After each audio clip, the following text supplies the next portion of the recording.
అందరికీ శనార్థి ఆడలకు మంగళారతి. ముందుగాల మనం ముచ్చట్లలో ఏముంటాయి, నెత్తిరాతల గీతలే కదా, చూడు రెడ్ లైన్స్. తెలంగాణలో ఆరోగ్యశ్రీ కోసము డిజిటల్ హెల్త్ ప్రొఫైల్ కార్డులు పేద పేషెంట్లతో వెరిగేటట్టే ఉన్నాయి కార్పొరేట్ దవాఖానాల వార్డులు. రేవంత్ బెడ్రూమ్లకు పోయి కాళ్ళు మొక్కిండట కోమటిరెడ్డి. మీడియా ముంగడికొచ్చుండు మాజీ మంత్రి Jagadishwar Reddy. Gateway of India తెలంగాణలో ఉన్నదన్నాడు సీఎం సారు. ఇంతకు మన రాష్ట్రంలో ఏడ ఉండి ఉంటది అచ్చం దాని తీరు. సాక్షి పేపర్ వైఎస్ షర్మిల గురించి రాస్తుందట అంతా జూట. అలా జగనన్నతోనే ఆమెకు కూడా ఉందట కదా సగం వాట. ముచ్చటగా ముఖ్యమంత్రిని కలిసిండు ప్రజాశాంతి దూత. ఇద్దరు ఇంగ్లీష్లో మాట్లాడుతుంటే అస్సలుందట వాళ్ళ జత. మళ్ళీ ముఖ్యమంత్రి రేవంత్ రెడ్డి సారు మళ్ళీ మంచిగా రన్ చేసిండట. అగో ఏడిదే బాలన్న అంత మంచి ఈగురంగాల ముచ్చట అంటే కార్పొరేట్ దవాఖానాలలో కూడా సర్కారు దవాఖానాలలో చేసినట్టే ఉత్తపుణ్యానికే ట్రీట్మెంట్ చేయాలన్నట. మరి ప్రైవేట్ దవాఖానాలలో కూడా ప్రీ ట్రీట్మెంట్ చేయించుకోవాలంటే ఏమేం చేయాలనో చెప్తా పార్రి. ఆరోగ్యశ్రీ కార్డు మీద 5 లక్షల నుంచి ప్రభుత్వం 10 లక్షల రూపాయలు చేసే కదా స్కీమ్ ను. ఇక ఇప్పుడు ప్రతి ఇంటికి డిజిటల్ హెల్త్ ప్రొఫైల్ కార్డు అందించేందుకు రేవంత్ రెడ్డి సారు అధికారులకు ఆర్డర్లు వేసిండట. సర్కారు కొలువు తీరిన కాడ నుంచి ఇప్పటిదాకా దవాఖానాలలో చూపించుకుంటురా, మరి ఆరోగ్యశ్రీ కార్డు మీద పరీక్షలు చేపించుకుంటురా. ఆధార్ కార్డు లెక్క డిజిటల్ హెల్త్ ప్రొఫైల్ కార్డు పెట్టి ఇంటిల్లాదులు దవాఖానాలలో అన్ని పరీక్షలు చేయించుకునేటట్టు సౌలతులు చేయాలనుకొచ్చిండట. ప్రైవేట్ ఆసుపత్రులకు పెండింగ్ లో పెట్టకుండా వెంటనే ఎప్పటికప్పుడు విడుదల చేయాలన్నాడట. చూడాలే మరి మలి సర్కార్లనన్నా ఆరోగ్యశ్రీ పథకానికి మంచి రోజులు వస్తాయా అంటారు ఈ ముచ్చట తెలిసినోళ్ళు. ముఖ్యమంత్రి రేవంత్ రెడ్డి సార్ బెడ్రూమ్లకు పోయి కాలు పట్టుకుంటేనే కోమటిరెడ్డి వెంకరెడ్డి సార్కు మంత్రి పదవి వచ్చిందట.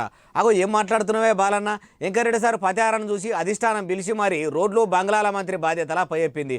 నువ్వేమో సీఎం సార్ బెడ్రూమ్లకు పోయి కాలు పట్టుకుంటూ అంటున్నావు అంటారా, ఎవరన్నారో చెప్తున్నా పాండ్రి. ఇవాళ ఏందో అనుకొని పోజులు కొడుతున్నావు. ఏంది కానీ నీకు వచ్చిన మంత్రి పదవి? రేవంత్ రెడ్డి కాలు పట్టుకొని బెడ్రూమ్లో పోయి మంత్రి పదవి తెచ్చుకున్నావు. రేవంత్ రెడ్డి కాలు పట్టుకొని బెడ్రూమ్లో పోయి మంత్రి పదవి తెచ్చుకున్నావు. ఎప్పుడు బెబ్బులు లెక్క కొదమసింహం లెక్క గంభీరంగా కనబడే కోమటిరెడ్డి సార్కు మంత్రి పదవి ఎట్లొచ్చిందో జగదీశ్వర్ రెడ్డి సారేమో గంత గట్టిగా చెప్పవటే. కానీ బెడ్రూమ్లకు పోయి కాళ్ళు మొక్కి తెచ్చుకునే కర్మ కోమటిరెడ్డి వెంకరెడ్డి సార్కు ఎందుకు పట్టింది అంటుర్రు. ఈ ముచ్చటిన్న వెంకటరెడ్డి సారు వెనక పొంట తిరిగేటోళ్ళు. అయినా Jagadishwar Reddy sir Komatireddy sir Revanth Reddy sir బెడ్రూమ్లకు ఓంగా ఎన్నడూ చూసిండో ఆ ముచ్చట మాత్రం చెప్పలేడు. తెలంగాణ రాష్ట్రంలో గేట్వే ఆఫ్ ఇండియా ఉన్నదట. అగో ఏం మాట్లాడుతున్నావే బాలన్న. గేట్వే ఆఫ్ ఇండియా బొంబాయిలో బొంబాటుగా అరేబియన్ సముద్రం పక్క పొంటి ఉంటుందా. నువ్వేందే తెలంగాణలో ఉన్నదని అబద్ధం చెప్తున్నావంటే ఈ మాట నేను అంటలేను, ముఖ్యమంత్రి రేవంత్ రెడ్డి సారే అంటున్నాడు. నమ్మనోళ్ళు ఉంటే నుండ్రి. ఈరోజు స్టాచ్యూ ఆఫ్ లిబర్టీ కావచ్చు, లేకపోతే ఈఫిల్ టవర్ కావచ్చు, లేకపోతే మన రాష్ట్రంలో ఉన్న చార్మినార్ కావచ్చు, గేట్వే ఆఫ్ ఇండియా కావచ్చు, ఇట్లాంటి కన్స్ట్రక్షన్స్ అన్నీ కూడా మీలాంటి బిల్డర్స్ నిర్మించినవే. శివరాగర్కి ఏమన్నాడో విన్నారా? ఇననూళ్ళుంటే మల్లో పారి నుండ్రి. చార్మినార్ కావచ్చు, గేట్వే ఆఫ్ ఇండియా కావచ్చు, ఇట్లాంటి కన్స్ట్రక్షన్స్ అన్నీ కూడా మీలాంటి బిల్డర్స్ నిర్మించినవే. ఇన్నరా మన రాష్ట్రంలో చార్మినార్ తో పాటు గేట్వే ఆఫ్ ఇండియాను తెలంగాణలో కట్టింది కూడా బిల్డర్స్ ఏనట.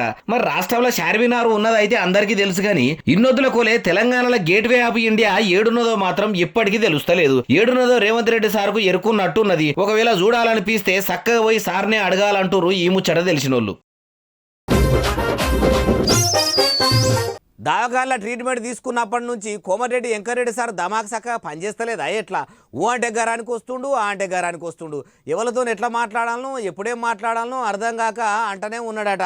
ఓ దగ్గర ఓటన పోయి ఓటంటే కోమటిరెడ్డితో కయ్యమెట్లా పెట్టుకుంటారు చూడుర్రి. ఇక్కడ కూడా సందీప్ రెడ్డి కూడా పెద్ద నాయకుడు మాధవ్ రెడ్డి పేరు చెప్తే జడ్పీటీసీ అయింది తప్ప ఇలా సర్పంచ్ కూడా ఇక్కడ కూడా సందీప్ రెడ్డి కూడా పెద్ద నాయకుడు మాధవ్ రెడ్డి పేరు చెప్తే జడ్పీటీసీ అయింది తప్ప ఇలా సర్పంచ్ కూడా మరి దవాఖానలో రాసిచ్చిన గోళీలు తానీకుల పవరో ఏమో లేకుంటే ఏంది చెప్పుర్రి. మొన్నటి దగ్గర జర మంచిగానే ఉండే కానీ ఎదుగయ్యి నడమ ఊ అంటే కసురుకుంటుండు, ఆ అంటే సీదరించుకుంటుండు. మొన్ననేమో రైతు బంధు అడిగితే చెప్పుతో కొట్టుమానే ఆ పంచాయతీ పురాగా ఒడవనే లేదు. ఇప్పుడు మళ్ళీ మీటింగ్ లా కీసులాట ముదిరించుకుండు. ఎట్లనంటే పక్కపొడి కూసున్న జెడ్పీ చైర్పర్సన్ ముఖం పట్టుకొని నువ్వు మాధవరెడ్డి పేరు చెప్పుకోకపోతే సర్పంచ్ కూడా కాకపోదు అంటే ఊకుంటాడా ఇట్లేసుకుండు.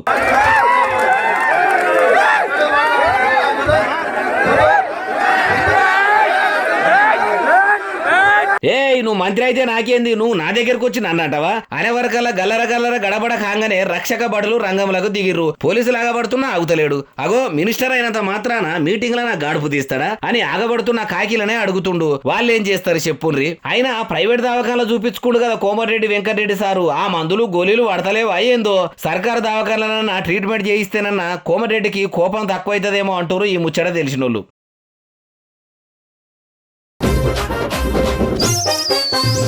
సాక్షి పేపర్లో నాకు సగం పొత్తున్నది, అది ఒక్క జగన్మోహన్ రెడ్డిదే కాదు, అలా నాకు కూడా వాటా ఉన్నది అంటున్నది జగనన్న చెల్లె షర్మిలక్క. అగో ఎన్నెల్లేంది సాక్షిలో ఇప్పుడు నాకు సగం పాలున్నదని ఎందుకు అన్నది అంటారా? అయితే ఆమె మాటలనే ఏనుర్రి. ఏ సాక్షి అయితే ఇప్పుడు నా గురించి ఇంత దూషణలు చేస్తున్నారో, ఇంత ఈ సోషల్ మీడియా అంతా ఇంతగా దూషిస్తున్నారో, ఇదే సాక్షిలో నాకు భాగం ఉంది. ఇదే సాక్షిలో జగన్మోహన్ రెడ్డి గారికి ఎంత భాగం ఉందో ఆయన బిడ్డ రాజశేఖర్ రెడ్డి బిడ్డకు కూడా అంతే భాగం ఉండాలని రాజశేఖర్ రెడ్డి గారు నిర్ణయించారు. సత్య సర్గాన ఉన్న వైఎస్ రాజశేఖర్ రెడ్డి మనుండంగా కొడుకు జగనాలు బిడ్డ షర్మిలకు సాక్షిల శరి ఎంత భాగం ఉన్నదో సాలు పెట్టి మరి పాలు వంచిండట. సగం భాగం ఉన్న నా మీదనే సాక్షిల తప్పుడు వార్తలు రాసుడేందని మైకులా మాట్లాడుకుంటా తప్పు పడుతుందంటే ఇది ముమ్మాటికి తప్పే. సగం షర్మిల గురించి తప్పు రాస్తే ఇంకా సగం జగన్ గురించి కూడా తప్పు రాయాలి, లేకుంటే సాక్షే బంద్ కావాలి అంటూరు రాజన్న రాజకీయ వారసురాలు షర్మిలక్క అభిమానులు. అన్నా రేవంత్ అన్న అంటే బుల్లెట్ ప్రూఫ్ అద్దాలకించి ఇనబడి కార్లకించి కిందికి దిగొచ్చి పిలిచినోళ్లను కలిసే మలి ముఖ్యమంత్రి Revanth Reddy sir CM sir అని పిలుస్తున్నా గానీ పట్టించుకుంటలేడట. చల్లదనానికి నిలువెత్తు రూపంగా ఉండే సారే కోపానికి కూడా వచ్చిండట. అగో అన్నా అంటే ఉన్నా అని దగ్గరికి వచ్చే రేవంత్ అన్న నేను ఆటలు చేసిందంటే అవునట.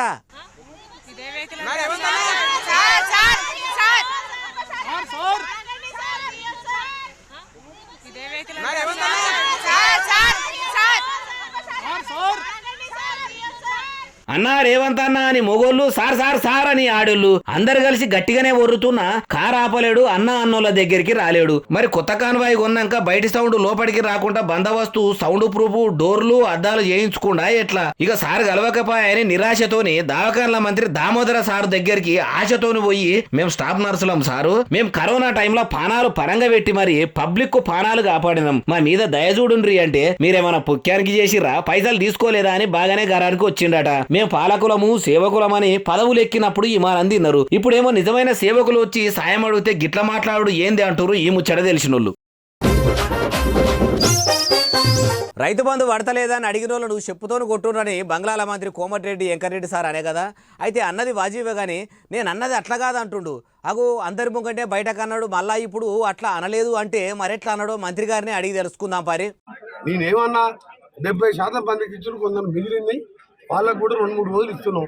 ఎవడన్నా రాలేదన్నావా అని చెప్తాం కొడతా అంటే అరే సార్ అన్నది ఓ లెక్క అయితే అందరికి ఇంకో లెక్క అర్థమవుతున్నట్టున్నది కదా. పాత సర్కారు లెక్క విడతల వారీగా పైసలు వేస్తూనే ఉన్నాము. ఇప్పటికి రూపాయల బారానంతు రైతుల ఖాతాల్లో రైతు బంధు పైసలు పడ్డాయి.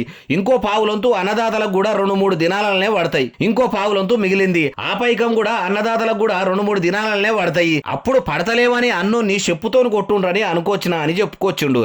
ఇక ఎట్లయితేంది సారు పడలేవన్నారంటే అన్నోళ్ళను చెప్పుతోని కొట్టుండ్రి అంటున్నారంటే మీరు ఇంత చెప్పినా గానీ ఇంకా ఎన్నో క్లారిటీ మిస్ అవుతుంది అంటుర్రు ఈ ముచ్చట తెలిసినోళ్ళు. కానీ రాజకీయం లీడర్లు మొదలు అనాలనుకున్నది కొందరు అంటారు, కొందరికేమో కోమటిరెడ్డి సార్కు వచ్చినట్టు మాట్లాడుతుంటే ఫ్లోలో కోపంగా వస్తుంటాయి. అవిటి కవర్ చేసేందుకు మళ్ళా వెంకటరెడ్డి సార్ లెక్క ఇట్లా కూల్ గా మీడియా ముంగట చెప్తారు అంటుర్రు ఈ ముచ్చట తెలిసినోళ్ళు. ప్రపంచ శాంతి దూత కేఏ పాల్ తెలంగాణ మలి ముఖ్యమంత్రి రేవంత్ రెడ్డి సార్ను కలిసిండు. అగో ఈయన కూడా ప్రజాశాంతి పార్టీని కాంగ్రెస్లో కలుపుతానని మాట్లాడేందుకు పోయిండా, లేకుంటే కాంగ్రెస్ పార్టీనే ప్రజాశాంతి పార్టీలో కలిపితే ఇద్దరం కలిసి రాష్ట్రాన్ని కాదు ఏకంగా దేశాన్నే పాలిద్దామని సీఎం సార్తోని అనుకొచ్చిండా. ఏమో మనం కూడా ఆడదాకపోతే ఆ ముచ్చట తెలుస్తుంది, తెలవాలంటే పోదాం పారిగా. I am here sitting with the Honorable Chief Minister of Telangana State, capital city Hyderabad. We are conducting Global Peace Economic Summit on October 2nd, Gandhi's birthday. In the meanwhile, we will be visiting your countries, hosting you. బయట దేశాలకెంచి బాగానే పేరున్నోళ్లను పిలిచి తెలంగాణ గుండెకాయ మన హైదరాబాద్లోనే October 2 తారీఖు నాడు గాంధీ తాత పుట్టినదిరంగోల్గే పెద్ద పేరంటాం పెడుతున్నా, పేరంటానికి పెద్ద చుట్టమూలే హాజరు పడాలి. నేను చేసే మర్యాదలు మలి ముఖ్యమంత్రి అయిన మీరు కండ్లారా చూడాలి అనగానే ఇగో రేవంత్ రెడ్డి సార్ ఇట్లా అనుకొచ్చిండు. I'm inviting you to Global Summit organized by Dr. K.A. Paul in Hyderabad. Please do come. to Hyderabad and participate in Global Summit.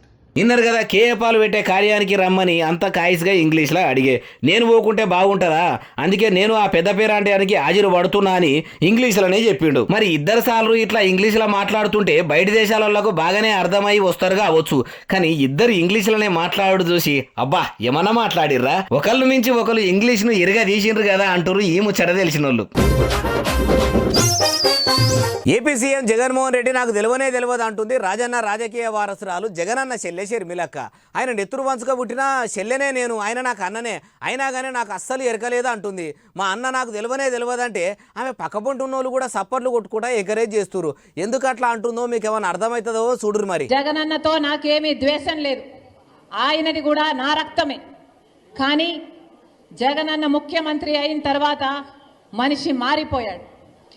Jagananna ముఖ్యమంత్రి అయినాక పాత జగనన్న కాదు, ఈ జగనన్న నాకు తెలియదు. 90 ఆవిడ పోయినా తోడబుట్టిన తోడు దొరకదని జగనన్న కోసము 1 కాదు 2 కాదు 3200 కిలోమీటర్ల పాదయాత్ర చేసి ఏ స్వార్థం లేకుండా సీఎం అయ్యేందుకు కారణమైతే ఓడెక్కేదాకా ఓడమల్లన్న, ఓడ దిగినాక బోడమల్లన్న అన్నట్టు గెలిచేదాకా పానంగా చూసుకొని షెల్లే షెల్లే షెల్లే అన్నాడు.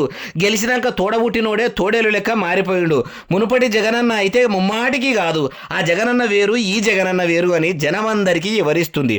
రక్తబంధం ఉన్న అన్నను రాజకీయంగా నిండా ముంచేదాకా ఇడిచేదట లేదు కదా అంటూరు. ఆంధ్రప్రదేశ్లో ఇందిరమ్మ రాజ్యం కోసం అన్నను ఓ ఆట ఆడుకుంటుంటే చూసినోళ్ళు.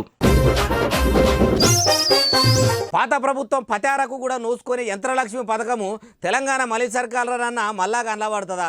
మరి ఎవరికి తెలియకుండా కొందరు లీడర్లే సాటుగా పొంది యంత్రలక్ష్మి స్కీమ్ చక్కగా అమలు చేస్తేందుకు సర్కార్ ఏమన్నా అనుకుంటుందా? ముఖ్యమంత్రి సారు ఈ ముచ్చట విన్నాక ఏమంటాడో మరి. యంత్రలక్ష్మి పథకం ఎప్పుడు సురువు చేస్తారని కండ్లు కాయలు కాసేటట్టు ఎదురు చూస్తుర్రట కష్టాన్నే నమ్ముకొని బతుకుతున్న రైతన్నలు. యాసంగి పెట్టుబడి పైకమే వెనక ముందు ఏసిరి ఇంకా ఏనే వాటిరి. ఇక దంతెలు, ట్రాక్టర్లు, కేజీవీలు, పయ్యలు, ఇనుప నాగాన్లు, ట్రాక్టర్ గొర్రు కొనుక్కుందామంటే పైసలు లేక పంట పొలాలు దున్నుకోలేక అన్నదాతలు ఆగమాగం అవుతురట.